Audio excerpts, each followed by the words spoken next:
क्या बताया अभी मैंने? वेदांत सार के समाधि के कितने भेद होते हैं? दो। कौन कौन से? सविकल्प, निर्विकल्प। ठीक है, तो वेदांत सार में समाधि दो प्रकार की होती है, सविकल्प समाधि और निर्विकल्प समाधि। ठीक है, अब देखिए सविकल्प में फिर वही वो निर्विकल्प समाधि के यहाँ पर अंग आ जाते हैं, 8 अंग निर्विकल्प समाधि के। ठीक है, तो कौन से 8 अंग होते हैं? वही यम नियम प्राणायाम आसन प्रत्याहार धारणा ध्यान समाधि। अब एक बात इसमें अंतर है, जैसे यम नियम आसन जो हमने योग के अष्टांग योग में आता है ना, अष्टांग योग, तो ये 8 अंग योग दर्शन के हैं और यही समाधि के अंग निर्विकल्प समाधि के वेदांत सार में है। लेकिन योग के अष्टांग में योग के जो 8 अंग हैं उनमें और समाधि निर्विकल्प समाधि के वेदांत के इसमें अंतर है। ठीक है, तो 8 वही है, यम नियम प्राणायाम आसन प्रत्याहार धारणा ध्यान। ठीक है, समाधि अंग तो वही है, लेकिन इनकी जो परिभाषा है उसमें अंतर है। अब जैसे आसन की परिभाषा है उसमें क्या दिया है? स्थिर सुखासन, जो बैठने की जो मतलब जिसमें हमें सुख प्राप्त हो वही आसन है। लेकिन यहाँ पर कर चरण आदि संस्थान विशेष लक्षण ऐसे करके अलग परिभाषा, तो परिभाषा में थोड़ा अंतर है, बहुत ज्यादा वो डीपली हो जाता है। नेट और उससे वो हाई है, पीजीटी लेवल पर तो यहाँ से क्वेश्चन नहीं बनता। पीजीटी लेवल पर क्वेश्चन बनेगा तो इतना ही बनेगा, समाधि के कितने अंग है वेदांत के अनुसार माने गए? तो 2 अंग माने गए, एक सविकल्प समाधि, दूसरी निर्विकल्प समाधि। ठीक है ना, सविकल्प समाधि, दूसरी निर्विकल्प समाधि। अच्छा, और दूसरा फिर निर्विकल्प समाधि के कितने अंग हैं? 8 अंग हैं। अब वहां पर एक और क्वेश्चन बहुत इंपोर्टेंट दिया, कई बार क्वेश्चन पूछा है, पीजीटी लेवल पर मैंने ज्यादा देखा नहीं है, लेकिन नेट में और उसमें पूछता है निर्विकल्प समाधि के विघ्न मतलब। ठीक है ना, निर्विकल्प समाधि के 4 विघ्न हैं। अब लय विक्षेप कसाय रसास्वाद, ठीक है ना, इनकी भी हम चर्चा करेंगे। लय विक्षेप कसाय और रसास्वाद, ये निर्विकल्प समाधि के 4 विघ्न हैं। निर्विकल्प समाधि के 8 अंग हैं। वेदांत में समाधि 2 प्रकार की होती है। ये इतना आप मतलब थोड़ा सा मोटा मोटा इसके बारे में मैंने बताया, बाकी हम पढ़ेंगे समाधि क्या है। यहाँ तक आया ना जयपाल?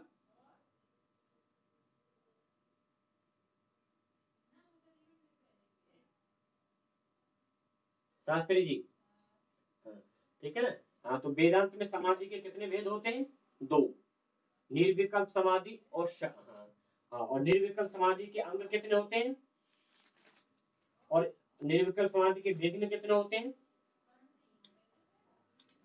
ठीक है ना, तो ये हम रसा अलग अलग है। लय विक्षेप ये हम पढ़ेंगे, तो इसके समाधि का अंग भी पढ़ेंगे, लय से भी पढ़ेंगे। थोड़ा सा ये बड़ा टॉपिक है, इसको थोड़ा आधा घंटा से मतलब प्लस प्लस चाहिए मतलब। अच्छा, थोड़े से और वेदांत के जो टर्मिनोलॉजी होती है वेदांत की, वो मुझे आपको बतानी है। तो आज वेदांत खत्म जो मैं सोच रहा था, वेदांत तो खैर 1 महीना क्या 6 महीना में हमने बहुत बहुत बड़े आचार्य नहीं पढ़ा पाए। वेदांत सार केवल मतलब, वेदांत तो आप छोड़ ही दीजिए। फिर चेतन सूक्ष्म शरीर, कर्मेंद्रियों की उत्पत्ति, ज्ञानेंद्रियों की उत्पत्ति, कारण शरीर, स्थूल शरीर, सूक्ष्म शरीर, और इसके बाद में जो पढ़ा है हमने पूरा, ठीक है ना।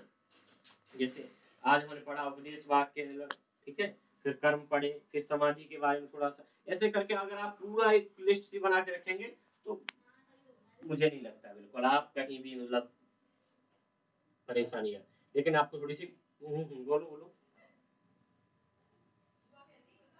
हाँ, भेजा मैं आज मतलब भेज दूंगा, ठीक है ना। अभी थोड़ी देर में देखो करता हूँ, खाना खाने के बाद फिर भेज दूंगा, ठीक है। 10 बज जाता है आजकल, मैं दिन में नहीं सोता। कौन कौन से आते हैं इतना आप मुझे बताएंगे। माइक माइक म्यूट करिए पहले सभी लोग। जयपाल, मैं नाम लूंगा ही बोले। हाँ, आप बताओ प्रस्थान त्रयी में कौन कौन से ग्रंथ आते हैं? ठीक है, भगवत गीता,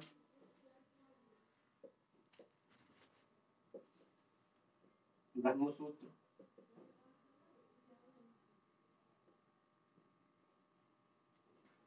भगवत गीता, ब्रह्मसूत्र और एक और है प्रस्थान त्रयी है ना, तो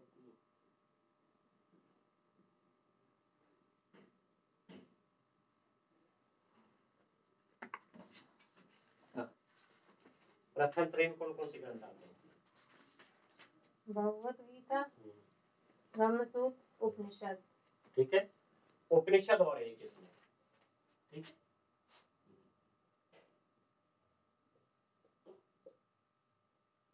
चलिए उपनिषद, ठीक है। आप देखिए, मैं आप शास्त्री जी बताएंगे, सत्येंद्र शास्त्री। शास्त्री जी, जो भगवत गीता है, ठीक है, हाँ, तो किस प्रकार का ग्रंथ है और इसमें क्या है? मतलब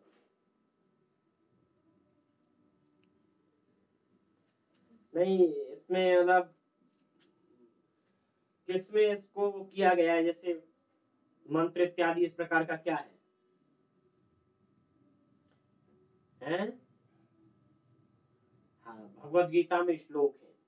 और मैंने बताया था कि भगवत गीता जो एक ऐसा ग्रंथ है, वो सभी के लिए मतलब उपयोगी है, ठीक है ना।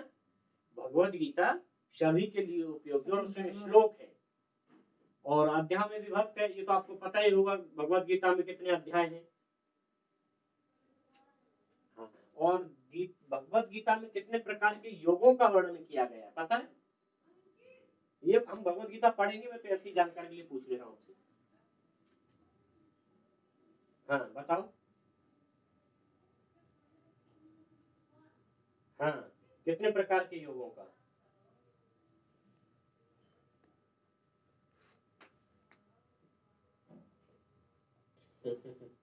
अर्जुन विषाद योग, कर्म योग, ध्यान योग, जितने भी 18 अध्याय है उसके सब योग है, ठीक है ना। तो कहीं मैंने देखा, किसी ने पूछा, पता नहीं कैसे। चलिए, ठीक है, भगवत गीता है वो सभी के कल्याण के लिए है, और भगवत गीता में श्लोक है। दूसरा एक हमारा इसमें हो गया ब्रह्म सूत्र। ब्रह्म सूत्र किसके लिए है? ये विद्वानों के विषय के लिए है, ठीक है ना। एक प्रकार से मानिए, ब्रह्म सूत्र जो है विद्वानों के लिए, क्योंकि साधारण व्यक्ति नहीं पढ़ सकता ब्रह्म सूत्र को, वेदांत का गूढ़ ज्ञान है उसमें, ठीक है।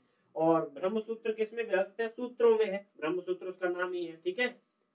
और ये विद्वानों के लिए उपयोगी है, विद्वान इसे मतलब विद्वानों के काम के लिए, या विद्वानों के उपयोगी हम कह सकते हैं। एक बच्चा उपनिषद, उपनिषद किसमें विभक्त है? मंत्र है उपनिषदों में, ठीक है ना। और उपनिषद किसके लिए है? लक्ष्मी बताओ, उपनिषद किसके लिए है?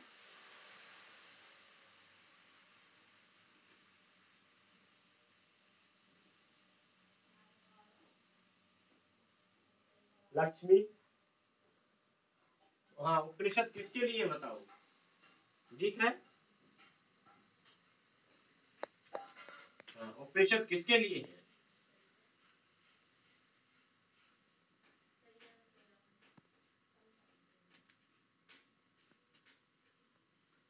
उपनिषद बेटा हम कई दिन से पढ़ रहे, अधिकारी पुरुषों के लिए है, ठीक है, जो वेदांत का अधिकारी है। उपनिषद वेदांत का अंतिम भाग है और अधिकारी पुरुषों के लिए है, ठीक है ना। जो वेदांत को पढ़ने का अधिकारी है वही उपनिषदों को पढ़ सकता है, ठीक है। गीता सभी के लिए है, मतलब गीता सभी पढ़ सकते हैं। ब्रह्मसूत्र विद्वानों के लिए है, ठीक है ना। और गीता सभी के लिए, ब्रह्मसूत्र विद्वानों के लिए, और उपनिषद अधिकारी पुरुषों के लिए, उसमें मंत्र है, ठीक है। तो ये तो हो गया प्रस्थान त्रयी, ठीक है। प्रस्थान में रास्ता होता है, एक प्रकार से 3 बहुत बड़े स्कूल है, प्रस्थान है, ठीक है। अब उसके बाद एक आपके साहित्य में आता है बृहत्त्रयी। बृहत्त्रयी में कौन कौन से ग्रंथ हैं, ये बताइए। जयपाल जी आप बताइए।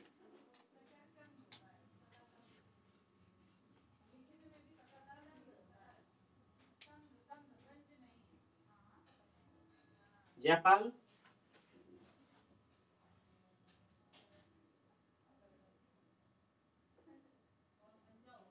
जयपाल, हाँ, बृहत्त्रयी बताइए, कौन कौन से ग्रंथ आते हैं बृहत्त्रयी में?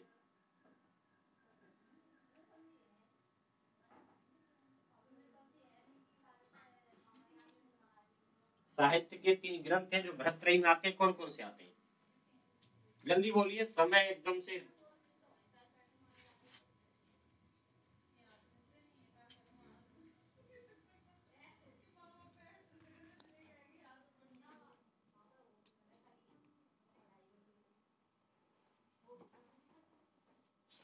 बोलिए बोलिए।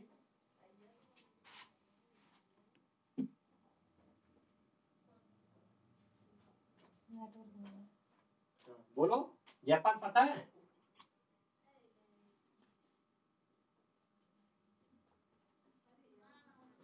शास्त्री जी, सत्येंद्र शास्त्री बताइए। दीपक,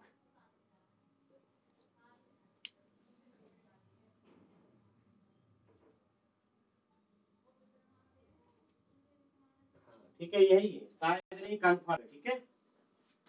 हाँ, एक न्यासधी चरितम,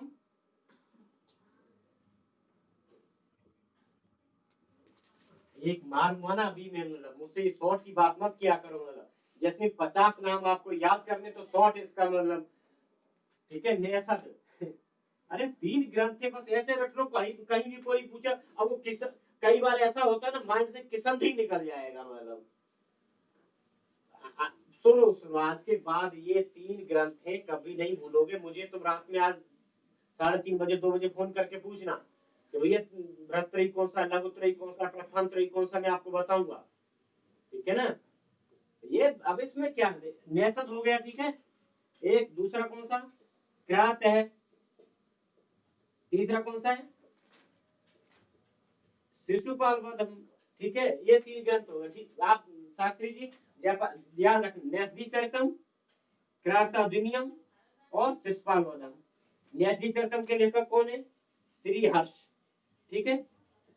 हाँ, श्री हर्ष है। और क्रातार्जुनीयम के कौन है, भारवी है, ठीक है। और शिशुपाल वधम के कौन है, माघ है। आज के बाद ये कभी नहीं भूलेंगे। लक्ष्मी, बृहत्त्रयी में कौन कौन से 3 ग्रंथ है, जल्दी बोलो।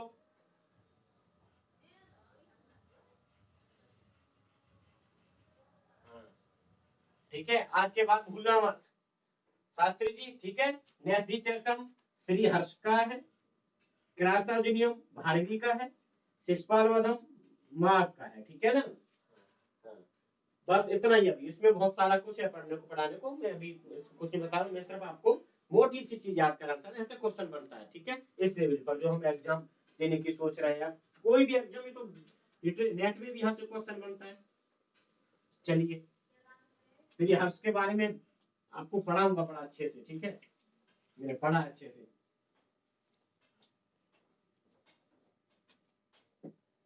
चलिए, इसके बाद ये तो बृहत्त्रयी हो गया। अब आता है लघुत्रयी। अब लघुत्रयी में बताइए दीपक, रुको मैं पूछ रहा हूँ, बताऊंगा। लघुत्रयी में भी 3 रचनाएं आती है, लक्ष्मी बताओ। लक्ष्मी,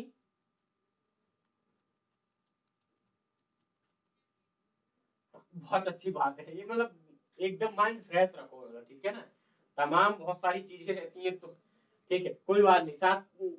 आप लोगों को देखिए मैं बताता हूँ, कोई नहीं। जयपाल, पहली रचना, एक रचना कौन सी है बताओ। लघुत्रयी में से एक आध रचना पता है जयपाल?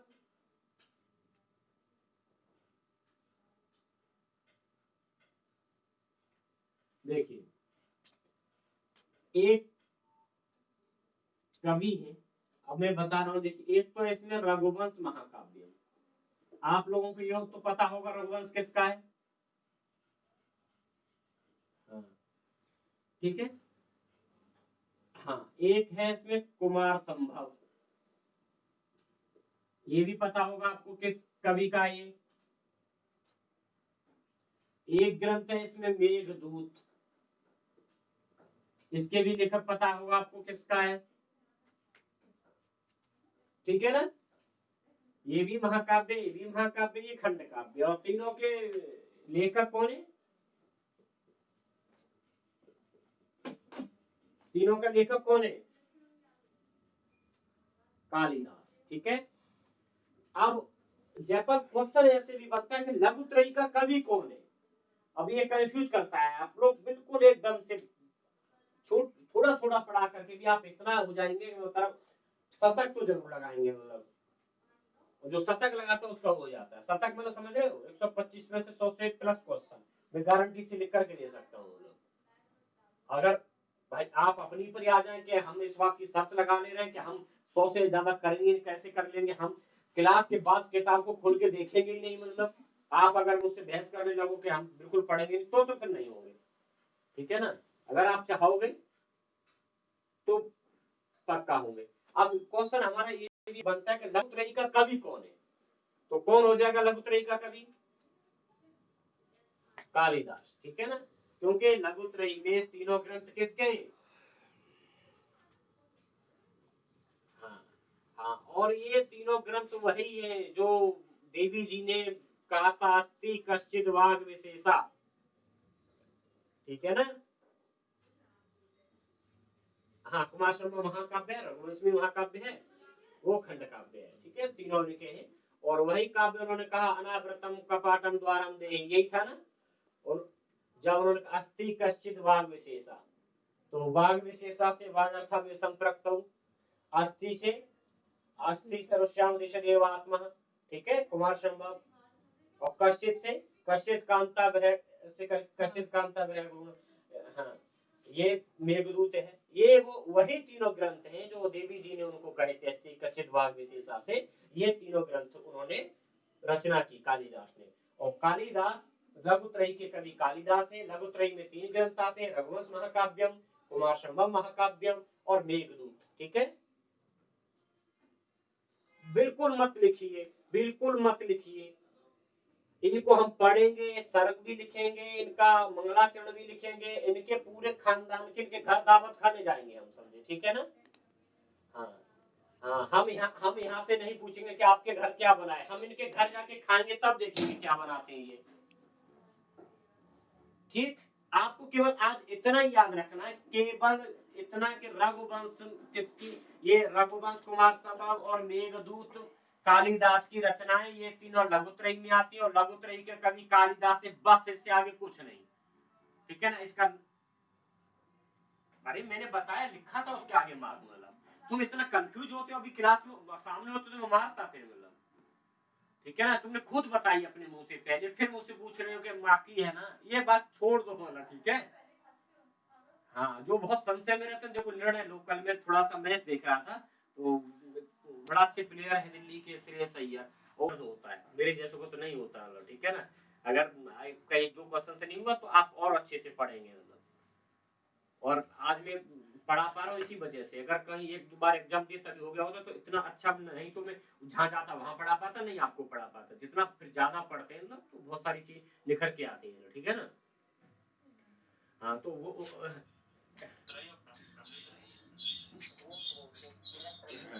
तो ये सब यहाँ से क्वेश्चन बनते रहते हैं, वही ना मैंने बताया, पढ़ाई भी एकदम से थोड़ा सा आपकी निगाह हुई, ठीक है, एक विकेट लेके उड़ जाती है, उतनी साफ हमें, मान लीजिए पढ़ाई भी, हम क्रिकेट खेल रहे हैं अच्छे से, कहीं भी थोड़ी में कौन कौन से ग्रंथ हैं, कहीं श्री न्यासधी चरितम श्री हर्ष की है, ठीक है, कृतार्जुनीयम भारवीय की है, और शिषपाल वधम श्री माघ की है, ठीक है ना। हाँ, तो ये हम आगे को, मतलब जब पढ़ेंगे उन ग्रंथों को तो बताए नहीं, इनके बारे में नहीं, हम इनके घर जाएंगे, ठीक है, रघुवंश को जाकर के देखेंगे, रघुवंश को खोलेंगे, रघुवंश में क्या है, कुमार संभव भी हम उसको खोल के देखेंगे, यदि हमारे सिलेबस में लगा हुआ है तो।